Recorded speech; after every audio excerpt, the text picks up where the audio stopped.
Senator from Nebraska. Thank you, Mr. President.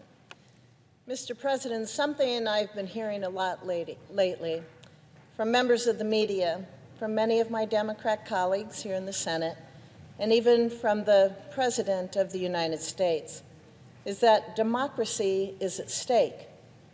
That democracy will die if we don't make drastic changes to our election system. That we are just one election away from the end of the experiment our founders began in 1776.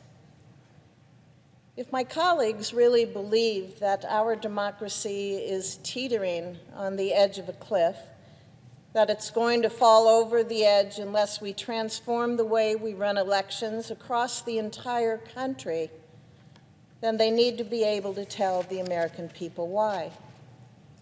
But instead, all I'm hearing from Democrats, even from the President himself, is that democracy is on its deathbed, that Americans are no better than George Wallace or Jefferson Davis if they dare to question that, and that the only solution is for one party to rewrite the rules of the United States Senate to pass a completely partisan federal takeover of state and local elections. Those are truly some wild claims. If you take these assertions at face value, I can see why some Americans might be concerned about the state of voting rights in this country. But not a word of what they're saying is true.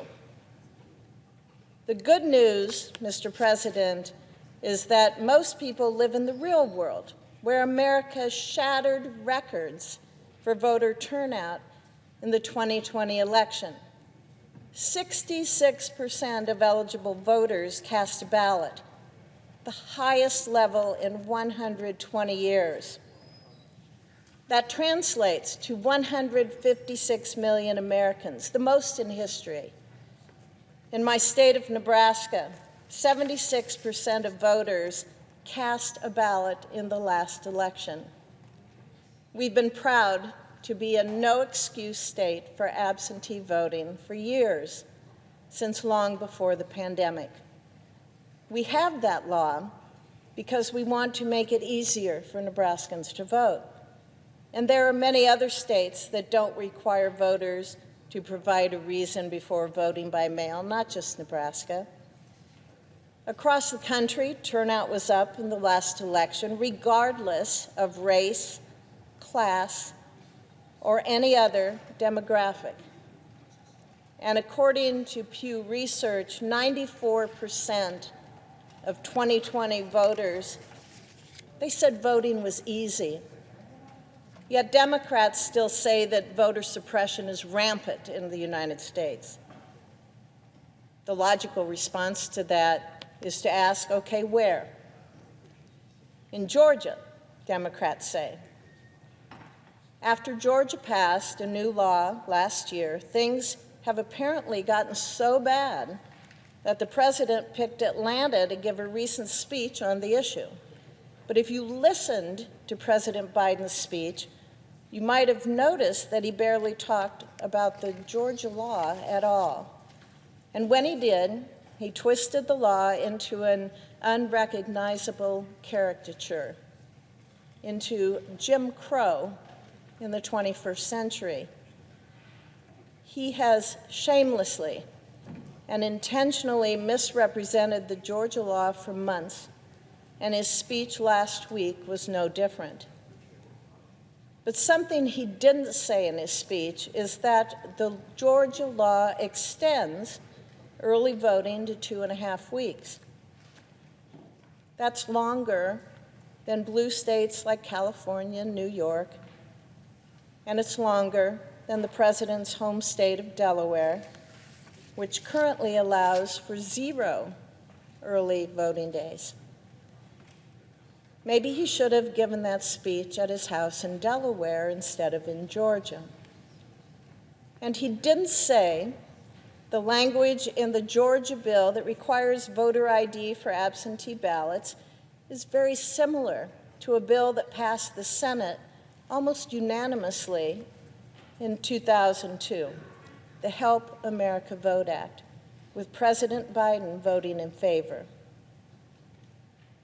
So if the Georgia law is the best Democrats can do, then there is simply no evidence for the idea that Republican state legislatures around the country are trying to restrict voting rights.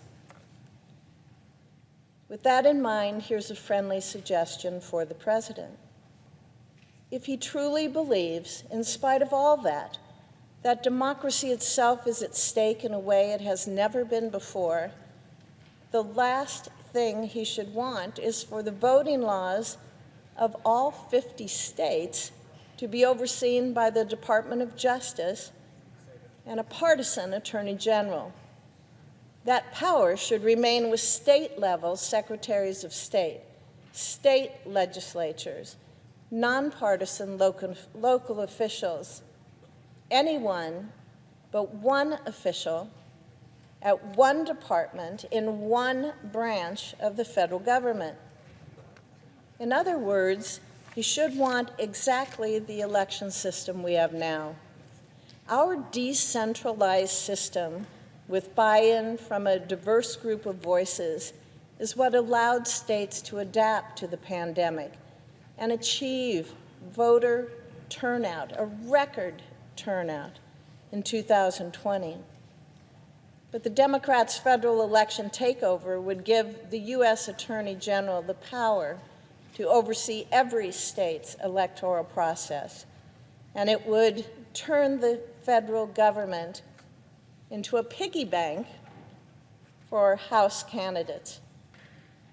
Everyone running for election in the House of Representatives would have access to federal money through a new program designed to help them fund their campaigns.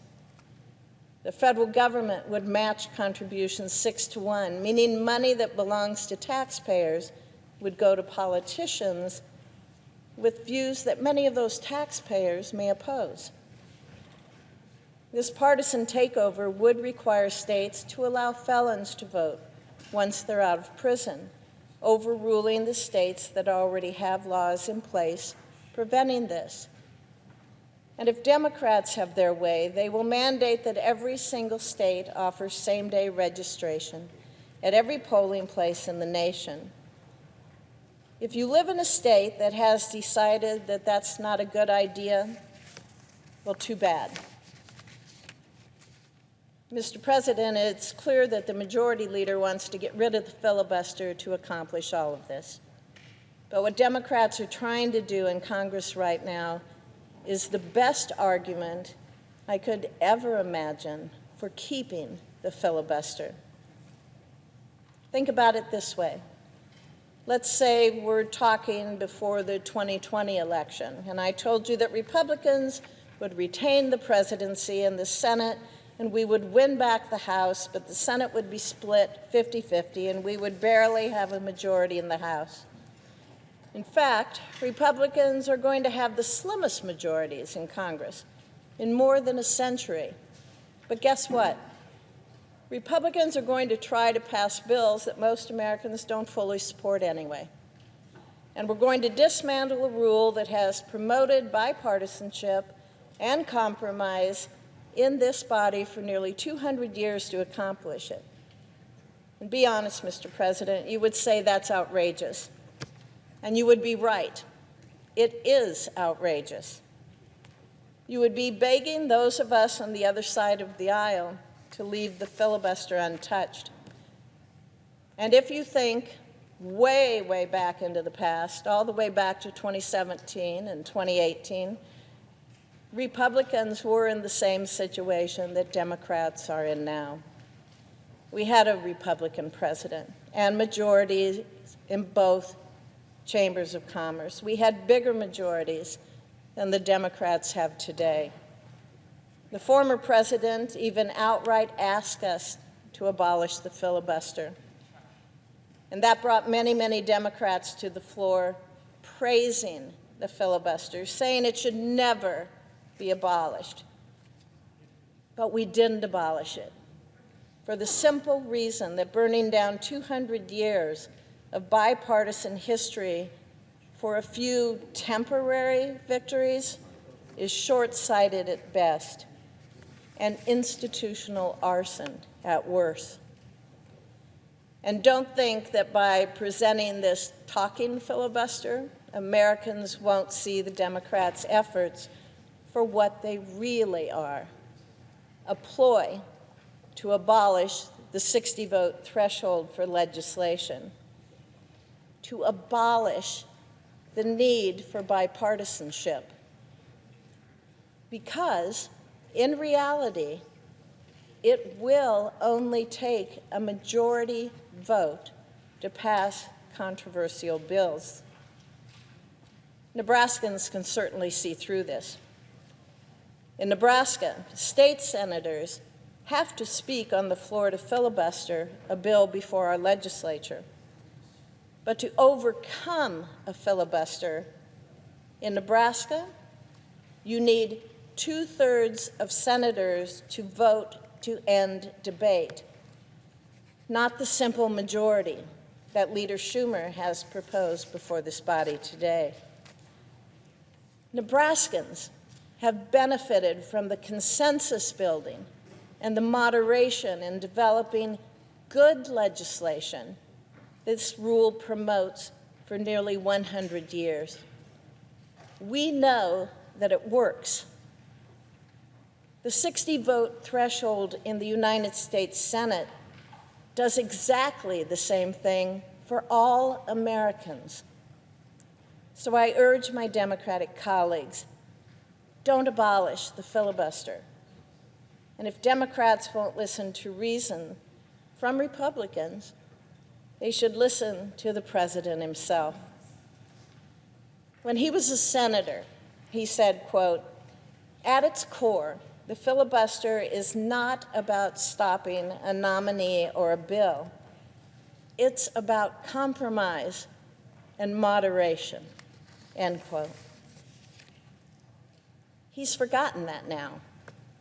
But that doesn't mean his colleagues who are still here have to forget it. Mr. President, Senate Democrats were happy to use the legislative filibuster hundreds of times under President Trump. Not so long ago, it was, quote, "the most important distinction between the House and the Senate. And without it, the Senate would become much more subject to the winds of short-term electoral change," end quote. That was the now majority leader, and he was 100% correct. But now the Democrats are in power. They have changed their minds.